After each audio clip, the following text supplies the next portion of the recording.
This is how metadata works in Folderit for you. If you want to create a metadata template on the folder level, click on Meta on the toolbar, then Plus, and you can either reuse some metadata fields that have been created before, or create a new one by clicking on Plus again. You can then choose the type of the metadata. As you can see, there are plenty of options to choose from. For example, checkbox, text, number, date and time, email, URL, or a list. Let's choose the list. We can then give a field name, add a description if needed, and add list options. If you need the same field to be used multiple times per single file, toggle the button below to on. Click Create.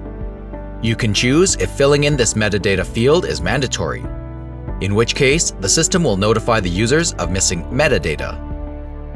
And you can choose to apply this metadata template to subfolders as well. You can add more metadata fields and click Save. Go back to the folder, and you can see the fields with missing metadata values being highlighted.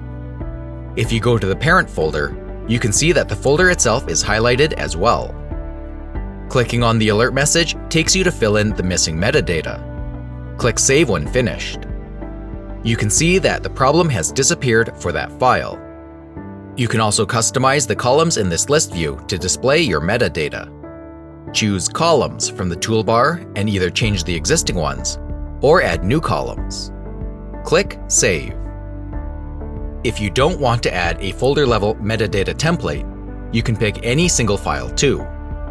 Click on the file, then the Modify button on the toolbar, and add your custom metadata field to that single file.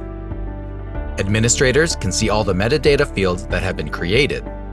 They can modify them or set up the fields that can be used by others on file and folder levels. If you start typing metadata values to the search bar, you get live search results. However, if you click the search button or press Enter, you can do more advanced searches using your metadata fields to exclude or include some values. I hope you like how metadata works in the Folderit document management system.